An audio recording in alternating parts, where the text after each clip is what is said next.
मेरे प्यारे दर्शकों को दीपक चौरसिया का नमस्कार। मैं एक बार हाजिर हूं फिर से न्यूज नेशन पर आपके सबसे पसंदीदा डिबेट शो देश की बहस के साथ।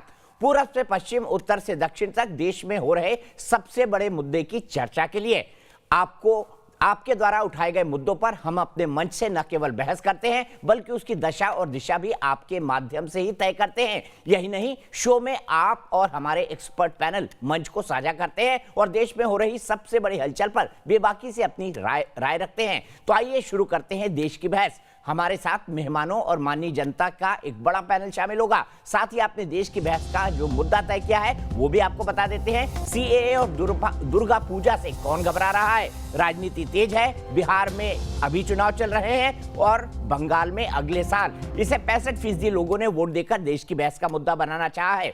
मौसम का मिजाज धीरे धीरे सर्द हो रहा है तो राजनीति की सरगर्मी उतनी ही तेज हो चुकी है। बिहार के चुनावी मुकाबले में एनडीए बनाम यूपीए की लड़ाई तो देश देख रहा है, तो वहीं बंगाल से बीजेपी बनाम टीएमसी के बीच जुबानी जंग तेज हो चुकी है। आज प्रधानमंत्री नरेंद्र मोदी वीडियो कॉन्फ्रेंसिंग के जरिए पश्चिम बंगाल की दुर्गा पूजा में शामिल हुए। शक्ति साधना के जरिए पीएम मोदी ने काशी और कोलकाता की कड़ियां भी जोड़ी, मगर टीएमसी बीजेपी अध्यक्ष जेपी नड्डा के सीएए वाले बयान पर ज्यादा हमलावर नजर आ रही है। बीजेपी और टीएमसी की लड़ाई में कांग्रेस के दिग्गज भी कूद पड़े हैं। तो सवाल यही है कि क्या सीएए पार्ट 2 पर सियासी संग्राम का आगाज हो चुका है?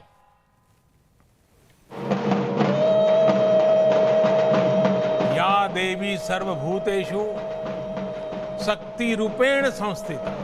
प्रधानमंत्री नरेंद्र मोदी ने पश्चिम बंगाल में मां दुर्गा की पूजा कर पूरी ताकत से जन जन तक पहुंचने का आह्वान कर दिया है। भाजपा की केंद्र सरकार ने पूर्वोदय का मंत्र अपनाया है। जहां सूर्योदय हम देखते हैं पहला, उसी दिशा का पूर्वोदय पूर्वी भारत के विकास के लिए निरंतर फैसले लिए हैं। पूर्वोदय के इस मिशन में पश्चिम बंगाल को महत्वपूर्ण भूमिका निभानी है। फिलहाल बिहार चुनाव और अगले साल पश्चिम बंगाल में चुनाव के बीच प्रधानमंत्री नरेंद्र मोदी ने दुर्गा पूजा में शामिल होकर एक तीर से कई निशाने साधे हैं। जी हां, पश्चिम बंगाल में ममता सरकार को सबसे ज्यादा बीजेपी से ही चुनौती मिली है। सीएए लागू करने के बयान पर टीएमसी ने इसके खिलाफ फिर कमर कस ली, जबकि राजस्थान के मुख्यमंत्री अशोक गहलोत ने सीएए के विरोध में ट्वीट कर अपनी मंशा जाहिर कर दी है। ऐसे में सवाल उठता है कि आखिर किसे सीएए का डर सता रहा है?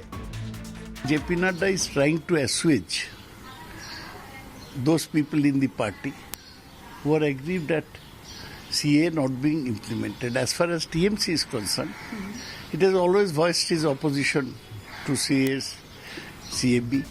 सीएए के विरोध में कांग्रेस से उठे स्वर के बीच राहुल गांधी ने हाथरस केस में पकड़े गए पीएफआई मेंबर सिद्दीकी के परिवार वालों से मुलाकात की है, जिस पर कांग्रेस एक बार फिर से घिर गई है।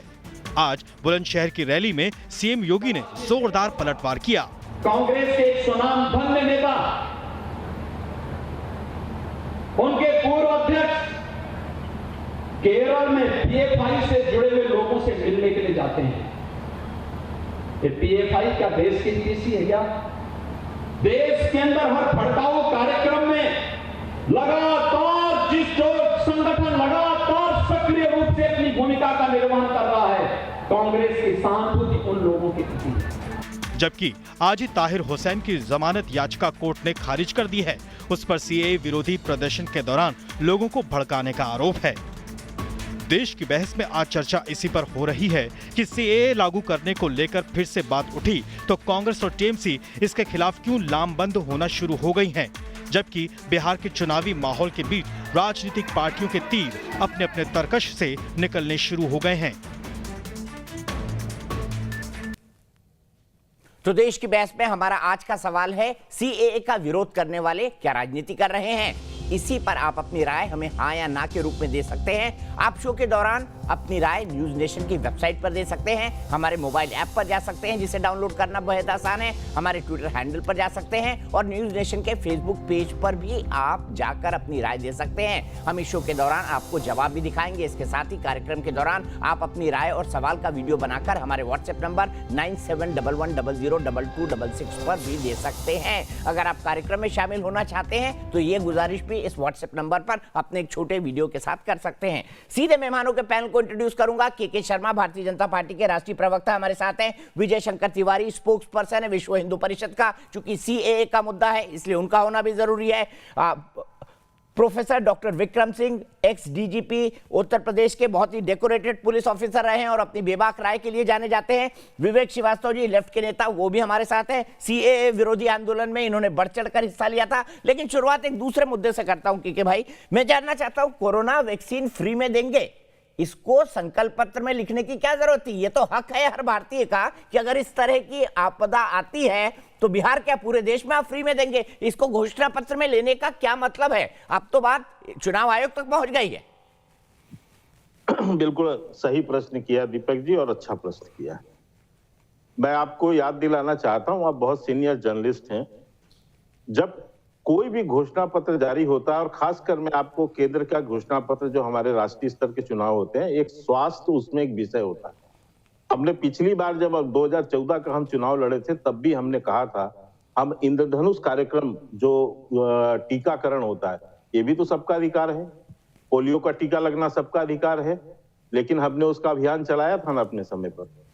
अभियान चलाकर आपको याद होगा वो अटल जी की सरकार, जिसपे पोलियो अभियान के तहत हमने टीकाकरण किया पूरे देश में, इसको बाकायदा हमने अपने घोषणा पत्र में भी लिया और इसकी चर्चा करते हुए हमने पूरे देश में अभियान चला के पोलियो को समाप्त करने तक हम गए। तो हमने यदि कोरोना के संदर्भ में कहा है, मैं ये कह रहा हूं केवल बिहार पे नहीं, 3 दिन पहले आपने माननीय प्रधानमंत्री जी का भी आपने राष्ट्र के नाम संबोधन सुना था, उसमें भी उन्होंने कहा था कि हमारी पूरी तैयारी है, जैसे ही वैक्सीन क्रिएट होता है हम उसको जो है पूरे देश में पहुंचाने के लिए हमने कार्य योजना हमने बना रखी है, स्पष्ट किया। हमने उसी संकल्प को आज अपने जो आत्मनिर्भर भारत, आत्मनिर्भर बिहार 2020 है उसके अंतर्गत लिखा। और क्या लिखा है, जो भ्रम है मैं वो भी दूर कर देता हूँ। ये मेरे पास उस अपने जो विजन है उसका एक डॉक्यूमेंट है, मैं पहली लाइन आपको पढ़ के बताता हूँ, थोड़ा सा भ्रम दूर हो जाएगा। कोरोना के खिलाफ लड़ाई में बिहार की एनडीए सरकार ने देश के सामने मिसाल रखी है।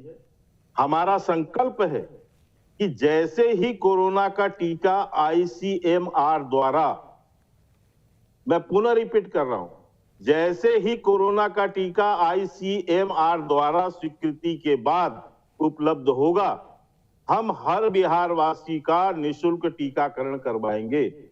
मुझे बताइए, मैं यदि अपने विजन डॉक्यूमेंट में इस बात का यदि संकल्प करता हूं तो मैं कहां गलत हूं? पर ये एक महामारी है, वैश्विक महामारी है, इसका चुनावी फायदा उठाना ये क्या संवेदनहीनता नहीं है के शर्मा जी? मुझे एक चीज बताइए, क्या जो कुछ भी वचन पत्र में लिखा जाता है वो सब चुनावी फायदा होता है दीपक जी? ऑब्वियसली वचन पत्र तो इसीलिए होता है कि उसको पढ़कर लोग वोट दें ना। एक मिनट में अभी बताऊं, वचन पत्र केवल यही नहीं होता। आप तो बहुत सीनियर जर्नलिस्ट हैं दीपक जी। वचन पत्र हमारा संकल्प भी होता है, संकल्प भी होता है कि हम क्या करेंगे, हमारी एक रूपरेखा होती है, कार्य योजना होती है उसमें पूरी। हमने जो है जो बातें कही उसके अंतर्गत, ऐसे तो आप तमाम विषय कह सकते हैं। मैं कहूं यदि मैं पोलियो का टीकाकरण करके हम देश से पोलियो समाप्त करेंगे। देखिए, पोलियो चलती हुई बीमारी थी, ये एक वैश्विक महामारी है जो एकाएक आई है और पूरा विश्व इससे स्तब्ध है। दोनों में बहुत अंतर है, बेसिक और फंडामेंटल अंतर है के शर्मा जी। दीपक जी, मैं कह रहा हूं एक भी टीवी के संदर्भ में क्या पहले घोषणा नहीं होती थी? क्या यह महामारी नहीं थी? क्या थी? मैं एक चीज पूछे, आपने यदि आप 70 से पहले के दशक में जाए, प्लेग के संदर्भ में ये बात नहीं आती थी, ये महामारी नहीं थी?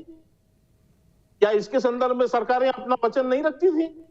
ठीक है, विवेक श्रीवास्तव जी से जवाब ले लेते हैं। विवेक श्रीवास्तव जी, इसको एक बात कह के खत्म। ठीक है, कह दीजिए। स्वास्थ्य योजनाओं पर यदि हम कोई अपना संकल्प दोहराते हैं, और इसीलिए मैंने पहले क्लियर कर दिया कि एमसीआई द्वारा पहले ये नहीं हम कर रहे हैं, हम किसी को धोखे पे भी नहीं रख रहे हैं। यदि स्वास्थ्य योजनाओं को हम अपने संकल्प पत्र का हिस्सा बनाते हैं और हम देश से ये अनुरोध करते हैं, बिहार से हम ये संकल्प लेते हैं, तो मुझे नहीं लगता इसमें गलती। गलत कहाँ हुआ है वो बता देता हूं मैं आपको। गलत ये हुआ है कि ये इन्होंने तो देश दुनिया 10 साल आगे पीछे के तो ये 100 वादे कर गए।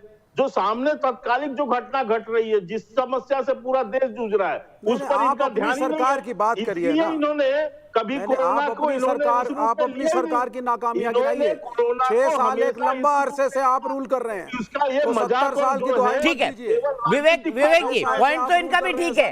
आप महागठबंधन के अलायंस के साथ लड़ रहे हैं, मुझे इस सवाल का जवाब दीजिए। आपने दुनिया भर के वादे कर दिए पर कोरोना का अपने घोषणा पत्र में जिक्र ही नहीं किया, क्यों? उसके बारे में कोई ठोस बात नहीं, अगर कही होगी तो भी पासिंग रेफरेंस में। हवाई किले बनाना गलत है। हाँ, सुन लीजिए अब दीपक जी, इन्होंने थाली पीटी, इन्होंने दिए जलाए। ये हवाई किलों के वादों से देश नहीं चलता, ना देश में डेवलपमेंट होती है। इसीलिए 6 साल में फाइनेंशियल इकोनॉमिक्स के आंकड़े देखिए, डेवलपमेंट नहीं हुई। इनको ये भी नहीं पता होगा, के शर्मा को यहाँ बैठे हुए हैं, कि वैक्सीन का कॉस्ट ऑफ प्रोडक्शन क्या होगा। इनको ये भी नहीं पता होगा के शर्मा को कि पोलियो की वैक्सीन कितने में बनती है, कौन कौन बनाता है। आप बता दीजिए इनको, ना नरेंद्र मोदी जी को पता होगा। आप इनको बता दीजिए। हाँ, मैं बता रहा हूं आपको ना, ये एक इलॉजिकल, जी हाँ मैं बता रहा हूं, इलॉजिकल बात करी है। ऐसा वादा जो कभी पूरा होगा ही नहीं। कैसी बात कर रहे हैं? मतलब आप तो देश के दुश्मन निकले।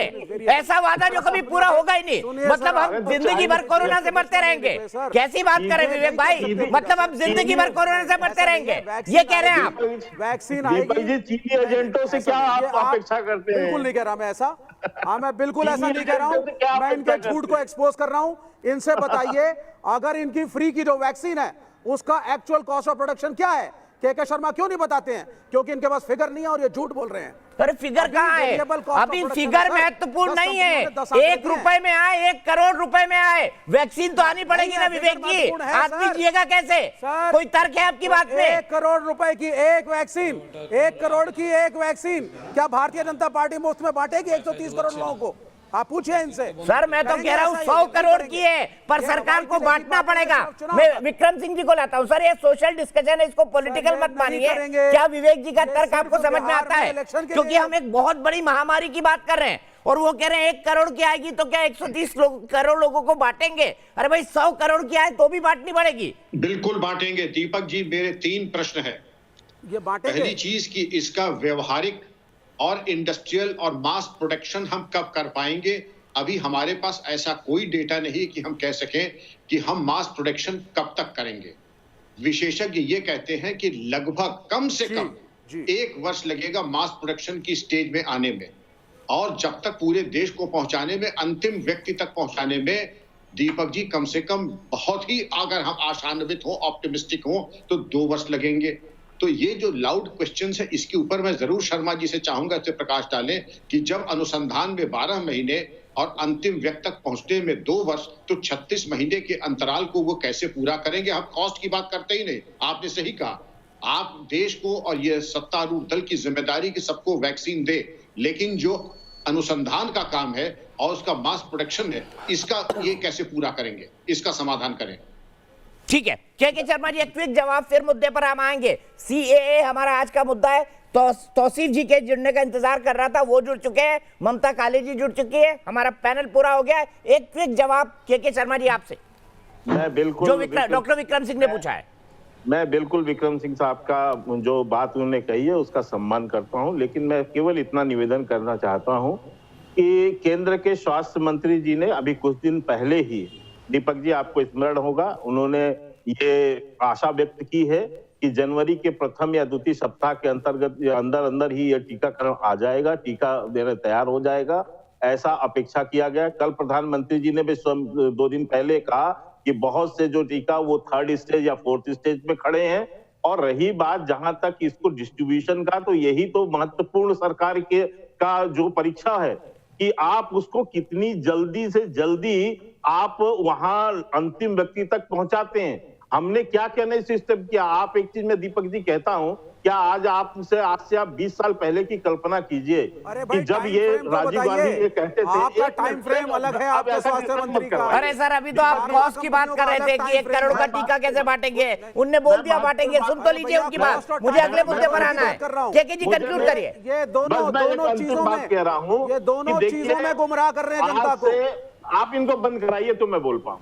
बोलिए क्या भाई, बोलिए आप। आज से 25-30 साल पहले क्या ये अपेक्षा कर सकते थे किसी से कि आप केंद्र से 1 रुपया भेजेंगे और अंतिम व्यक्ति के जेब तक जो है 1 रुपया पहुंच जाएगा? हमने ये करके दिखाया।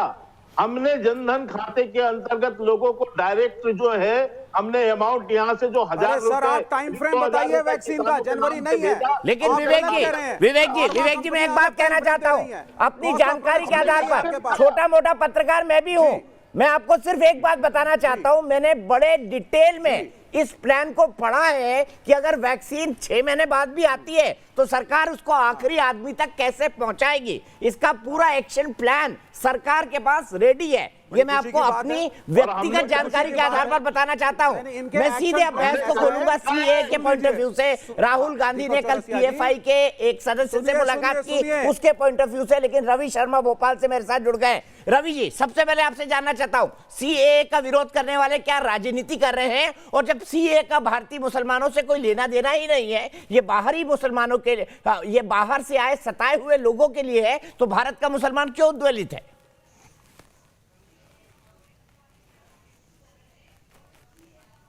नमस्कार दीपक जी, सबसे पहले तो बहुत धन्यवाद मुझे अपनी राय रखने के लिए।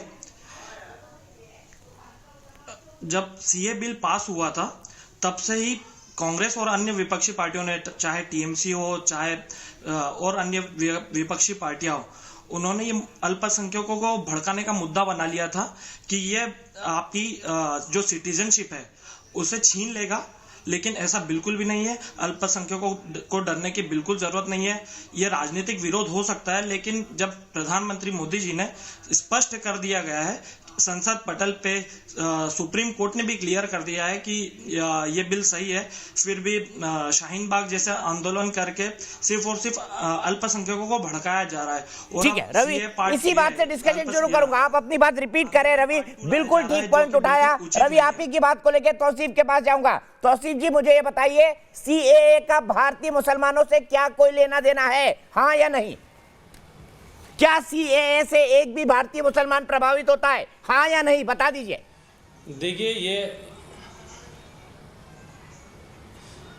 सीएए से भारत के मुसलमान और भारत के नॉन मुसलमान भी प्रभावित होते हैं। सिर्फ मुसलमान और हिंदू वाला चश्मा को निकाल करके देखिए। नहीं, कैसे बताइए ना, कैसे समझाइए। ये महाशय थे, इन्होंने आकर के टीवी में इनको मौका मिलता बोलने का, कुछ भी बोल देते हैं। सर, आम दर्शक है, उनको ऐसा मत बोलिए सर। समझाने के लिए मैं तो बिल्कुल, मैं आपको जो अभी मुझसे पहले जो एक प्रवक्ता थे वो कह रहे थे कि सुप्रीम कोर्ट ने क्लियर कर दिया है। ये कौन महाशय है कि सुप्रीम कोर्ट ने सीए क्लियर कर दिया है? सर, स्टे नहीं दिया, स्टे के लिए गए थे आप लोग, स्टे दिया क्या सुप्रीम कोर्ट ने?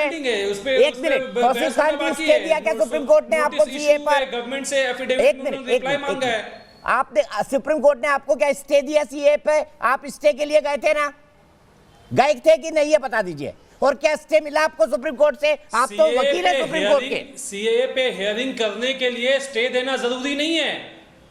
क्यों नहीं जरूरी है? अगर कानून गलत है तो आप तो ये प्ली लेकर गए थे ना, स्टे करिए। आप तो यही प्ली लेकर गए थे ना, स्टे करिए। हियरिंग चल सकता है, स्टे दिए बिना भी हियरिंग हो सकता है, पर स्टे तो नहीं मिला ना। यानी कानून सुप्रीम कोर्ट ने लागू कर रखा है। हो सकता है, स्टे दिए बगैर भी चैलेंज हो सकता है, वही तो अभी हो रहा है ना। आप बात घुमा रहे हैं, लेकिन ये नहीं मान रहे कि जो मेरा दर्शक कह रहा था उसके पॉइंट में दम था। सुप्रीम कोर्ट ने स्टे नहीं दिया।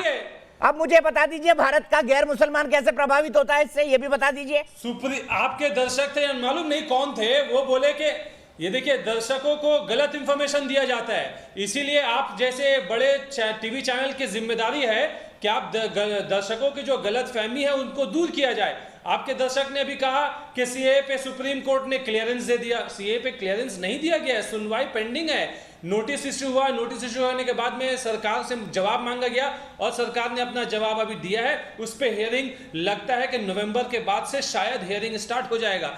लेकिन ये स्टेटस है। उस पर चैलेंज अभी डिस्पोज ऑफ नहीं हुए, चैलेंज पेंडिंग है, चैलेंज हियरिंग होना बाकी है।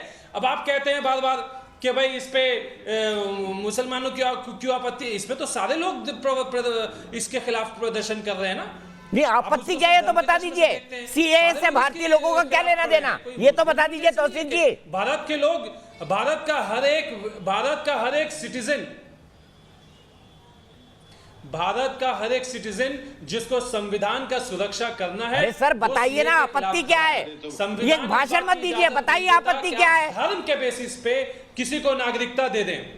बता तो रहा हूं, आप सुनिए कि धर्म के बेसिस पे, धर्म के बिना पे किसी का धर्म देख करके आप नागरिकता दे दें, इस बात की इजाजत हमें संविधान नहीं देता है। ठीक है, क्या शर्मा जी बताइए, संविधान का उल्लंघन क्या है? आपने ये आरोप है तौसीफ अहमद का, इसीलिए बंगाल में चिल्ला रहे हैं। भारत का हर एक व्यक्ति खड़ा है। तौसीफ जी 3 मिनट दिए आपको, 3 मिनट दिए आपको, आप सुन लीजिए उनको। जबरदस्त प्रदर्शन हुआ है, दीपक जी, नहीं है, ये सारे लोग खड़े हैं। दीपक जी पहले तो तौसीफ साहब अपनी वकालत की थोड़ी अच्छी कानून की जानकारी कर लें। इनको जानकारी नहीं ये है कि आप यदि सुप्रीम कोर्ट में चले गए और संसद ने यदि कोई कानून पारित किया है और यदि कानून पारित हो चुका है, बेतरीका बात करता है, इसको मुद्दे पे बात करने को बोलिए ना। अरे मुद्दे पे ही कर रहे हैं तौसीफ जी, बुला बैठा देते हैं टीवी पे, इनको तमीज सिखाइए पहले, इनको तमीज सिखाइए आप दीपक जी, उल्टा पुल्टा ज्ञान देने दीपक जी इनको तमीज सिखाइए पहले, इनका जो कहना है वो कहे, को तमीज सिखाइए, जो मन में आता है वो अपनी मन की बात रखते हैं। तौसीफ जी मैंने आपके मन की बात सुनी ना, तो इनकी भी सुनूंगा मैं। प्रजातंत्र यही कहता है, मैंने आपके मन की बात 3.5 मिनट सुनी ना। अगर आप लगातार बोलेंगे मैं ऑडियो काटूंगा, फिर आप नाराज मत होइएगा। न्यूज नेशन चैनल में ये जो प्रवक्ता है आकर के बताएंगे दर्शकों के हाथी उड़ता है, आपके दर्शक सुनेंगे। पहली बार बैठे हो तौफीक, पहली बार बैठे हो क्या? पहली बार बैठे हो तौसीफ जी, आप किसी को व्यक्तिगत तौर पर इस तरह की टिप्पणी नहीं कर सकते, कोई आपके लिए भी कर सकता है। फिर नहीं है। अरे ये कौन है? ये पर्सनल अटैक क्यों कर रहे? कौन है ये? सर वो राष्ट्रीय भारतीय जनता पार्टी के राष्ट्रीय प्रवक्ता के शर्मा जी है, जिनकी रूलिंग पार्टी है। शर्मा जी आप बोलिए, सिर्फ शर्मा जी को ऑडियो जाएगा। देखिए दीपक जी, मैं आपके इतने महत्वपूर्ण चैनल में किसी तरह के तूतू मैमे और व्यक्तिगत प्रहार के लिए नहीं। यदि तौसीफ साहब को कोई जानकारी नहीं, यदि अपनी बेवकूफी का प्रदर्शन करना चाहते हैं तो स्वतंत्र है।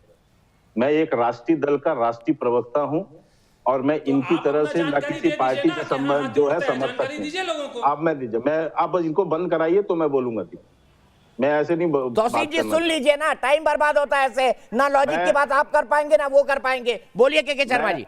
दीपक जी आप बहुत अनुभवी हैं, आप ये अच्छी तरह जानते हैं कि जब संसद कोई कानून पारित करता है, संसद जब कोई कानून पारित करता है तो और उसको राष्ट्रपति स्वीकृति प्रदान करते हैं तो वह जो है कानून बन जाता है। इसके बाद आप उसको सुप्रीम कोर्ट में चुनौती देना आपका अधिकार है, आप सुप्रीम कोर्ट में चुनौती दे सकते हैं। आपने चुनौती दिया, लेकिन उससे कानून रुकने वाला नहीं है। जब तक कि उसमें कोई स्टे तो हुआ नहीं है तो कानून तो लागू है, और कानून के अधिकार के तहत जो है लोगों को नागरिकता की यदि डिमांड यदि अब होगी और उसकी प्रक्रिया अभी जो कुछ रह गई है वो प्रक्रिया पूरे होते ही उनको नागरिकता दे दी जाएगी। इसमें कहीं कोई दो मत नहीं है। ये लाख चिल्लाए, लाख छाती पीटे, मातम मनाए, इनसे कुछ नहीं होता। ठीक है, तो इसलिए ये ठीक है। मैं विक्रम सिंह जी के पास यही सवाल लेके जाना चाहता हूँ, फिर विजय शंकर तिवारी, विवेक श्रीवास्तव और ममता जी डिबेट पे आएंगे। विक्रम सिंह जी, क्या आपको लगता है तौसीफ खान ने कहा धर्म के आधार पर किसी को नागरिकता नहीं दी जा सकती, क्या आपको लगता है ये कानून भारतीय संविधान का उल्लंघन है? तौसीफ जी सुन लीजिए, विक्रम सिंह जी इंडिपेंडेंट एक्सपर्ट है, उनकी भी बात सुन लीजिए।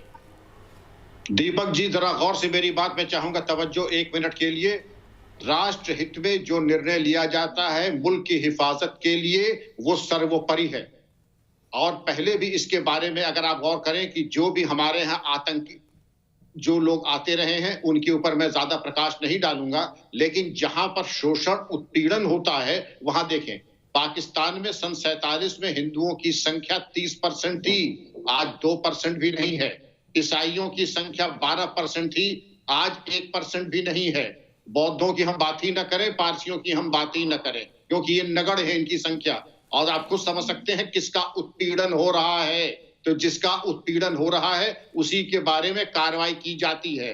और जिनका उत्पीड़न नहीं हो रहा है उनके बारे में हमको अभी फिलहाल हमारी प्राथमिकता में नहीं आते हैं। अगर उत्पीड़न होता है तो शासन प्रशासन उसके बाद में करेगा। तात्कालिक व्यवस्था दीपक जी ये होनी चाहिए, जिसका शोषण उत्पीड़न हो रहा है, अगर वहां हिंदू, ईसाई, बौद्ध और पारसी का हो रहा है तो वो कहां जाएंगे? अफगानिस्तान जाएंगे? अफगानिस्तान में कौन से बड़े अच्छे हालात हैं? बांग्लादेश जाएंगे, वहां कौन से बड़े अच्छे हालात हैं? कमोबेश यही हालात अफगानिस्तान, बांग्लादेश और सब जगह यही है। भारत के अलावा कोई ऐसा मुल्क नहीं है जो कि इनको शरण देने के लिए पेशकश की हो। मैं समझता हूं राष्ट्रहित में ये जरूरी है। अब हम आते हैं चरमपंथियों के ऊपर। हम लोग रोहिंग्या के बारे में बात करते हैं। ये सारी दुनिया जानती है कि आईएसआई ने रोहिंग्यास को प्रोग्राम किया है भारत विरोधी गतिविधियों के लिए।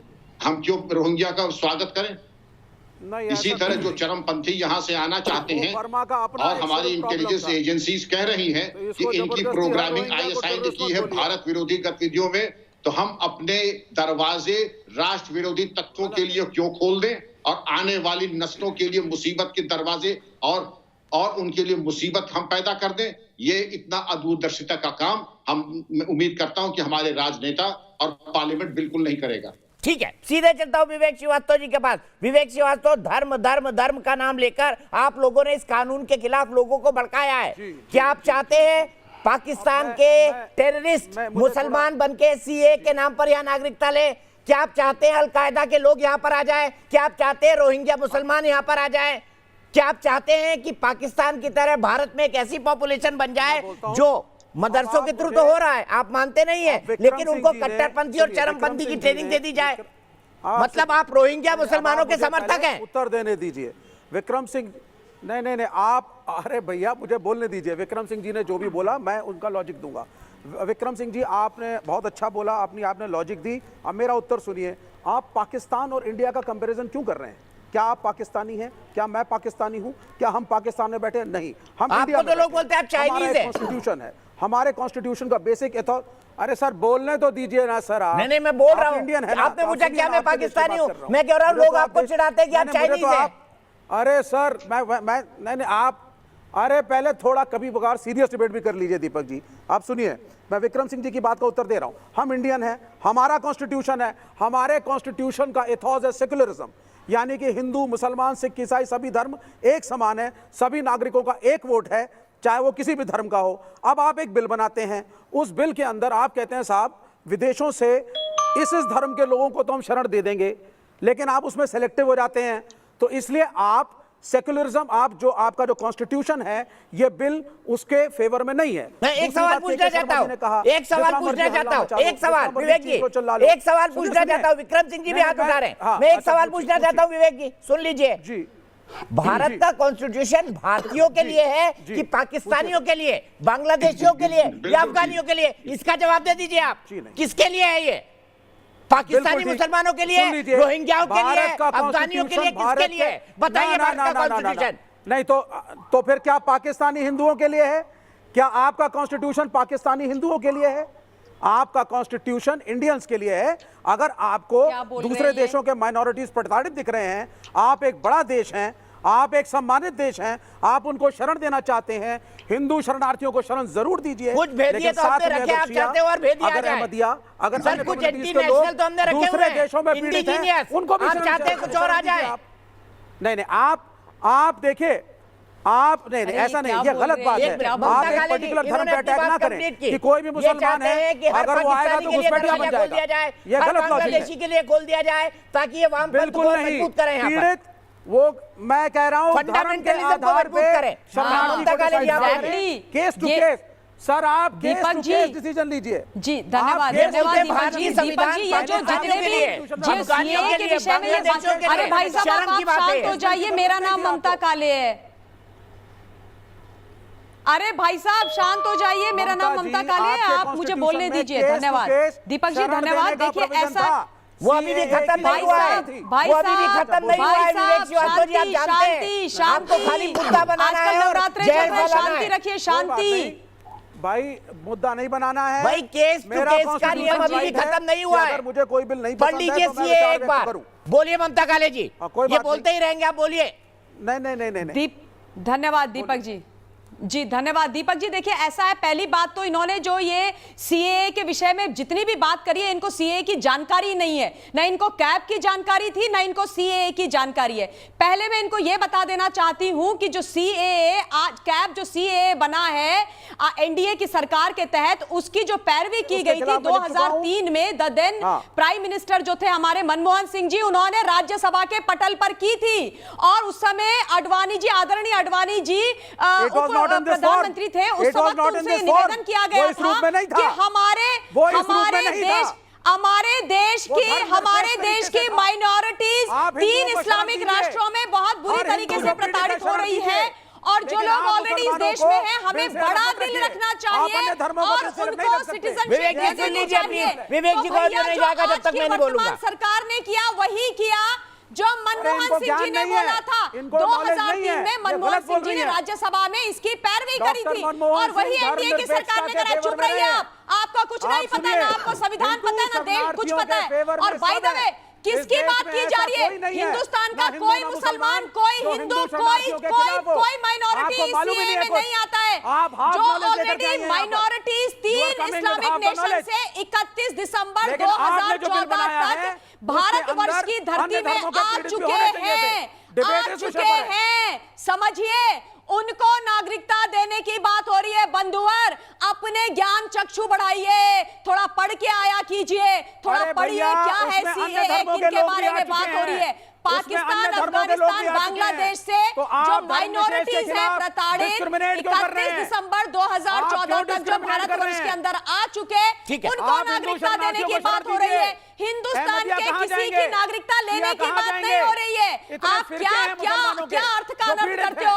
आप जैसे लोगों ने दिल्ली के अंदर दंगे करवाए एंटी सीएए के नाम पे, आप जैसे लोगों ने दिल्ली जलाई, आप जैसे लोगों ने दिल्ली में मासूम लोग मरवाए एंटी सीएए के नाम पर, आप लोगों ने एंटी सीएए के नाम पर प्रताड़नाएं करी, देश को विभाजित करा, देश को बदनाम करने की कोशिश करी, लोगों को बरगलाया है आप लोगों ने। एक मिनट विवेक श्रीवास्तव जी, भारत के मुसलमानों का सीएए से क्या लेना देना है?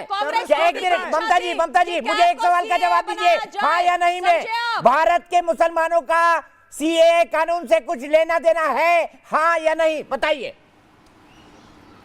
है कोई लेना देना नहीं है। क्या है? और क्या है देना है? क्या है? कॉन्स्टिट्यूशन में पहली बार सुनिए तो बोलने दीजिए, पहले सुनिए, सुन लीजिए। अरे आप मुझे बोलने दीजिए। 1947 के बाद जो मुसलमान यहाँ पे रहे, हिंदू मेजॉरिटी के साथ रहने के लिए तैयार हुए, और भारत के कॉन्स्टिट्यूशन को उन्होंने फॉलो किया। तो आज कॉन्स्टिट्यूशन में आप एक ऐसा बिल बना रहे हैं जिसमें आप फिर झूठ बोलना शुरू कर दिया, मैं झूठ बोलने की फैक्ट्री नहीं अलाउ कर सकता हूँ। मैं इसके बाद दर्शक के पास जा रहा हूँ, मैं विजय शंकर तिवारी जी आपके पास आऊंगा, सिर्फ आपको ऑडियो जाएगा। तौसीफ खान और विवेक श्रीवास्तव क्यों बिल बिला रहे हैं, इसका असली कारण बताइएगा। मंजीत सिंह संधू मेरे पास है रुद्रपुर से। मंजीत सिंह बताइए मुझे, आपको क्या लगता है, क्या सीएए कानून भारत के मुसलमानों के खिलाफ है, माइनॉरिटीज के खिलाफ है? आपने जितना पढ़ा, आपने क्या समझा, और क्या विवेक श्रीवास्तव जो बोल रहे हैं वो सच है, क्योंकि आप बहस सुन रहे हैं? दीपक जी, सबसे पहले तो मैं आपको दीपक जी नमस्कार। सबसे पहले तो ये जो कानून है ये मुसलमानों के खिलाफ नहीं है, ये सिर्फ भड़काने की कोशिश कर रही है। दूसरी तरफ से जितनी भी पार्टीज हैं ये सिर्फ भड़काने की कोशिश कर रही हैं। दीपक जी, जो अफगानिस्तान में जो सिख लोग रहते हैं या हिंदू लोग रहते हैं, वहां के जो मुसलमान हैं अफगानिस्तान के, वो लोग उन्हें मारते हैं और वो लोग यहां पर आ जाते हैं। तो मेरा सवाल इन लोगों से है जो लोग अभी ये कह रहे हैं कि यहाँ के मुसलमानों के लिए दिक्कत है। वहां के जो मुसलमान हैं, वहां के अफगानिस्तान के जो मुसलमान हैं, जो बांग्लादेश के मुसलमान हैं, उनको क्या दिक्कत है? उनको तो कोई भी दिक्कत नहीं है, उनकी तो मेजोरिटी है। जो माइनॉरिटी जो रह रहे हैं, जो सिख लोग वहां पर रहते हैं, जो 10-12 जो मुसलमान है वो लोग उनके खिलाफ है ये बिल। ऐसा कुछ नहीं है, ये तो सिर्फ भटकाने की कोशिश कर रहे हैं ये लोग, भटकाने की कोशिश। विवेक श्रीवास्तव, आम जनता का जवाब सुन लिया आपने।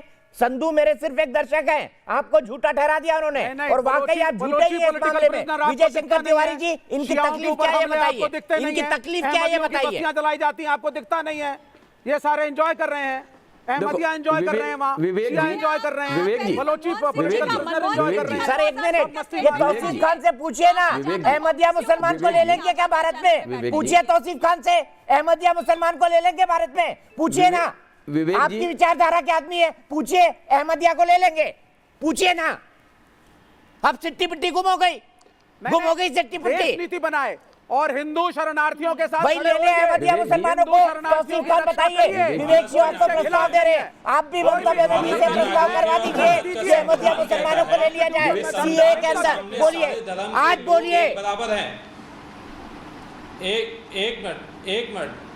एक मिनट सुनिए।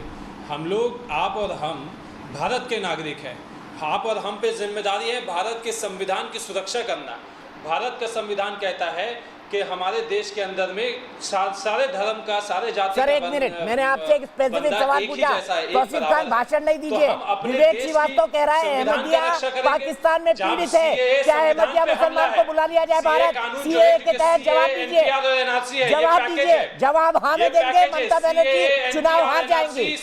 बोल दीजिए ना, बोलिए ना, अहमदिया मुसलमान भारत में आमंत्रित कर लीजिए अहमदिया मुसलमान आमंत्रित कर लीजिए अहमदिया। ये अपनी बात कर रहे हैं, ऐसे बहस करने वाले मुझे नहीं चाहिए। विजय शंकर तिवारी आइए, आप बताइए, ये करेंगे अहमदिया मुसलमानों को आमंत्रित?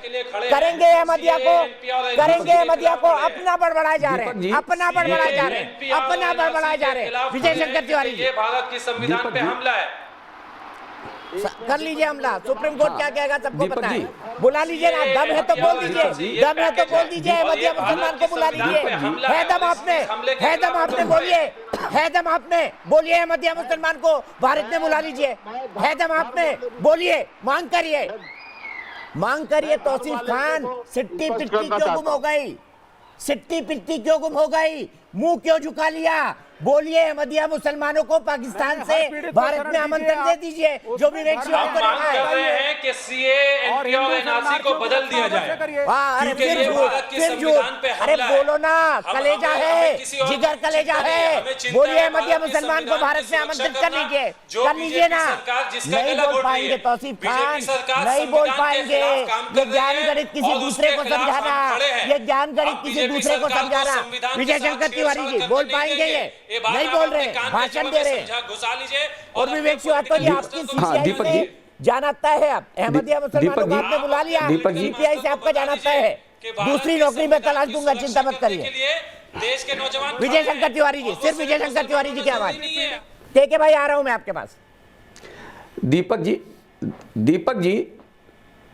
जी देखो, सबसे बड़ी बात है कि 1947 में ही जब देश आज़ाद हुआ और सारे लोग जो पाकिस्तान में जाने थे पाकिस्तान में चले गए, लेकिन जब हिंदुओं के साथ वहाँ मारकाट शुरू हुई तो आपको ध्यान में होगा भारत के प्रधानमंत्री और पाकिस्तान के प्रधानमंत्री दोनों के बीच में एक बैठक हुई और उसमें ये एक दूसरे को वादा दिया उन्होंने कि तुम पाकिस्तान में अल्पसंख्यकों की रक्षा करना, हम यहाँ पर अल्पसंख्यकों की रक्षा करेंगे। यहाँ अल्पसंख्यक, यहाँ मुस्लिम 14% से ऊपर हो गए, वहाँ हिंदू 2% रह गए, 30% से नीचे रह गए।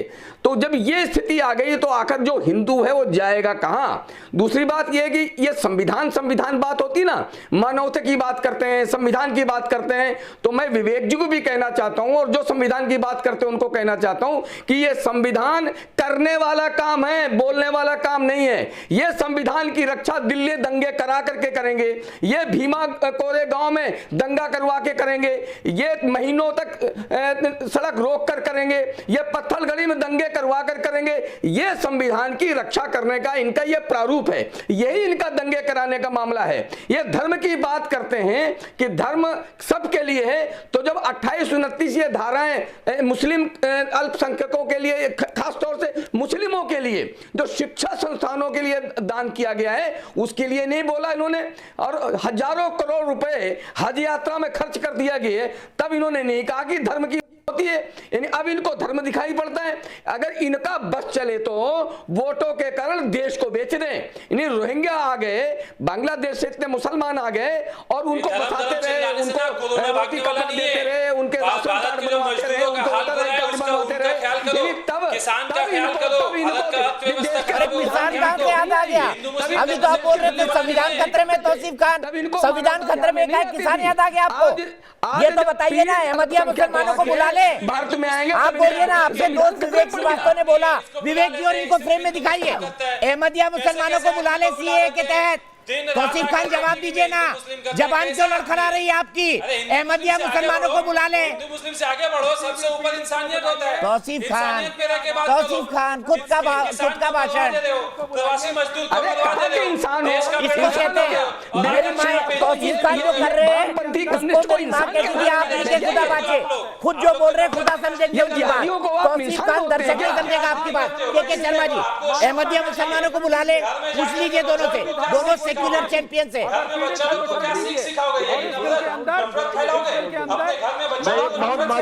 आपके दर्शकों को बताना चाह रहा हूँ, शांत भैया शांत, सिर्फ के शर्मा को ऑडियो, सवालों के जवाब तो आप देते नहीं है, अपनी ढपली अपना राग, सवालों के जवाब आपके पास है नहीं, बस संविधान खतरे में है, देश खतरे में है, आप खतरे में भैया, संविधान और देश नहीं खतरे में।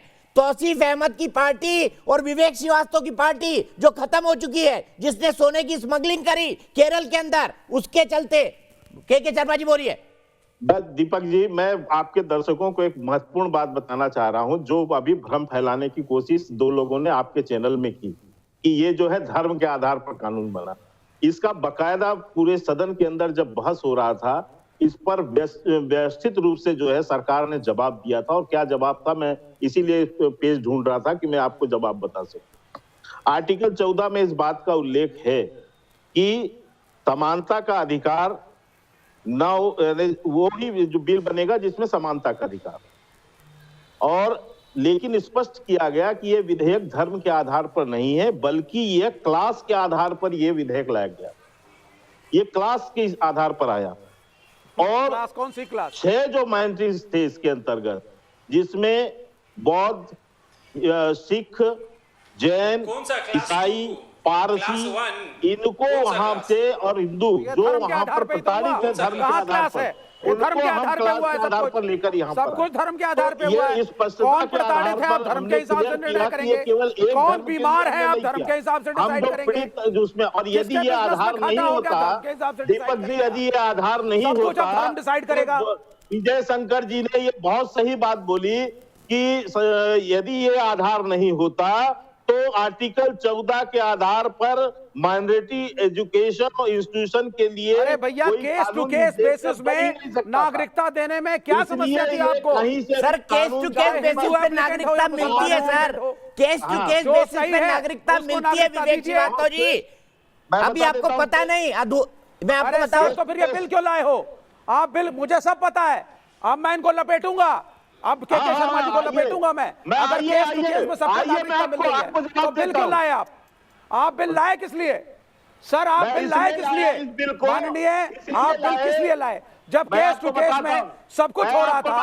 और 6 साल में सीएए के पहले नरेंद्र मोदी जी ने कितने हिंदुओं को नागरिकता दी जो शरणार्थी थे? मुझे फिगर दीजिए आप। आपने नहीं केयर किया है, यहाँ बस्तियों में आइए उनका हाल देख रहे हैं, मजलू के टीला पे बिल्कुल देने के लिए तैयार बैठा हूं, बिजली का बल्ब भी नहीं है उनके पास।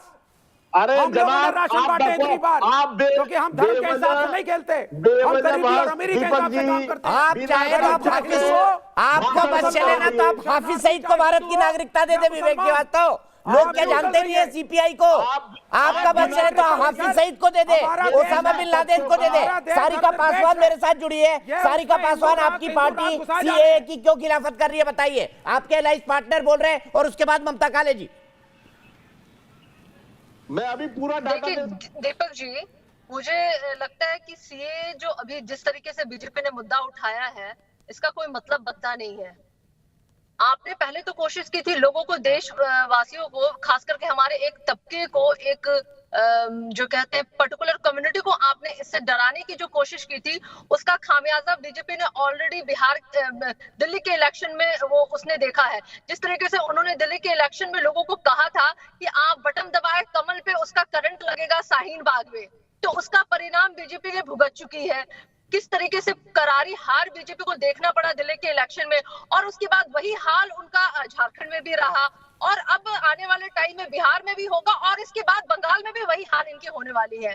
मुझे समझ में नहीं आता है बीजेपी के पास ऐसे नायाब आइडिया ख्याल आते ही क्यों है, वो डेवलपमेंट के बारे में क्यों नहीं बात करती है। जब भारत और पाकिस्तान के बंटवारे के टाइम में जो हमारे मुसलमान भाई हमारे साथ थे वो है, उस टाइम से है, और जिनको जाना था वो चले गए। उसके बाद आप 75 साल के बाद आप वही चीजें उठा रहे हैं, निकाल रहे हैं। आप कहीं ना कहीं आपकी मंशा सही नहीं है, बीजेपी की मंशा बिल्कुल सही नहीं है। ठीक है ममता काले जी, बीजेपी की मंशा सही नहीं है जो सारिका जी कह रही है। देखिए दीपक जी, जो ये लोग बातें करते हैं ना, मुझे सुन के बहुत हंसी आती है, सीरियसली आती है, क्योंकि आप स्वतंत्र हैं हंसने के लिए, की जा रही है सिर्फ राजनीतिकरण उनका करने की बात की जा रही है। लेकिन आप मैडम ये इनका दीपक जी, ये लेडी का आप बंद करवाइए ऑडियो। मैं ऐसे बदतमीज लोगों के साथ बात नहीं। सारिका जी सुन लीजिए, आपकी बात के बीच में कोई नहीं बोल रहा था। सारिका जी सुन लीजिए, आपकी बात के बीच में कोई नहीं बोल रहा था। ये जो भी हैं, ये जो भी जहां की भी प्रवक्ता हैं बहन जी, इनको बोलो थोड़ी सभ्यता सीख के आए। दीपक जी, मैं जब ये बोल रही थी तो मैं शांत थी, थोड़ी सभ्यता सीखें और दूसरों को बोलने दें। इतनी सभ्यता रखें। ये जिस भी पार्टी को ये बिलोंग करती है उस पार्टी में शायद ऐसी चीजें इनको सिखाया नहीं जाता है। Can you shut your mouth madam and let me speak? Can you keep quiet and let me speak madam? Can you आप चुप रहेंगी? अरे आप चुप रहेंगी? आपको पता क्या है, आपको आता जाता कुछ नहीं है, 5 पैसे का ज्ञान नहीं है आपको। जाइए पहले हिंदुस्तान का संविधान पढ़िए, आप जाइए, आप पढ़िए सीएए है क्या, आप पढ़िए कि सीएए क्या कहता है, पढ़िए और देखिए, बताइए। मैं अपना नाम बदल दूंगी अगर सीएए में कहीं पर यह लिखा है कि हिंदुस्तान के किसी भी नागरिक की नागरिकता जाती हो, मैं अपना नाम बदल दूंगी। मैं छोड़ दूंगी टीवी डिबेट्स पे आना। मैडम बताइए मुझे एक शब्द कहीं पर लिखा हुआ सीएए के अंदर कि इससे सीएए से हिंदुस्तान के किसी भी नागरिक की नागरिकता जाती हो। मैडम चलिए सारिका जी इतने आगे तक नहीं जाते। मुझे बता दीजिए सीएए, सारिका जी मुझे बता दीजिए सीएए है क्या और सीएए का फुल फॉर्म क्या है? सारिका जी आप तो इतनी विद्वान है, मुझे सिर्फ इतना बता दीजिए सीएए का फुल फॉर्म क्या है? सिटीजन अमेंडमेंट बिल कहा जाता है दीपक जी। अब आप ऐसा भी मत सोचिए, आप तो लगता है मुझे भी 9वीं पास सुनाते ही रह जाएगा। आप लोग को पता नहीं ऐसा क्यों लगता है? सर आपके नेता के बारे में कहते हैं, मेरे बारे में नहीं। और वैसे ये सिटीजनशिप अमेंडमेंट बिल नहीं है, सिटीजनशिप अमेंडमेंट एक्ट है। बड़े ज्ञानी पुरुष हैं, लेकिन आप सबके ना इस तरीके से इंटेलिजेंस का आप मत दीजिए। आप सभी अभी आपने बहुत बड़ा गुस्सा मार दिया सारिका मैडम। अभी आपने सीएए का गलत फुल फॉर्म बता दिए, पढ़ के आइए। अरे सारिका जी पढ़ के आया कीजिए। अरे ज्ञान अपना ज्ञान वर्धन करके आया कीजिए। आपको नहीं पता सीए का फुल फॉर्म, गलत शलत बोल रही हैं आप। दूसरी बात जो आप बोल रही है ना, ये जो इसके बारे में हमारे देश के बापूजी ने, आदरणीय महात्मा गांधी जी ने, राष्ट्रपिता जी ने इस बात की पैरवी करी थी। जरा पढ़ के आइए कि बापू ने क्या बोला था। पढ़ के आइए बापू ने क्या बोला था। जो रिलीजन के आधार पर, धर्म के आधार पर परसिक्यूटेड माइनॉरिटीज हैं इस्लामिक नेशन में, उनके बारे में बापू ने क्या बोला था। मैडम सारिका थोड़ा अपना ज्ञान बढ़ा के आप नेशनल टेलीविजन पे आया कीजिए। वैसे सारिका जी हाथ उड़वाया कीजिए अपना। सारिका जी 9वीं पास बात आपने किसके लिए कही थी? आपको कुछ नहीं ममता जी एक सीरियस सवाल है सारिका जी से। सारिका जी 9वीं पास वाली बात आपने किसको संदर्भ में रखे गई थी? 2003 में उस समय राज्यसभा के अंदर मनमोहन सिंह जी ने क्या बोला था, उनका पूरा भाषण निकालिए। जब वो लीडर ऑफ ऑपोजिशन थे, अपर हाउस में उन्होंने क्या बोला था, जरा पढ़िए। ठीक है, सीपी जैन वाराणसी से मेरे साथ जुड़े हुए। ममता जी रुकिए। सारिका जी मैं आपसे पूछूंगा ब्रेक के बाद, 9वीं पास वाली बात आपने किसके संदर्भ में बोली थी? क्या आपने नेता के संदर्भ में बोली थी? जैन साहब एक क्विक कमेंट बताइए, क्या सीएए से भारतीय मुसलमानों को डरना चाहिए?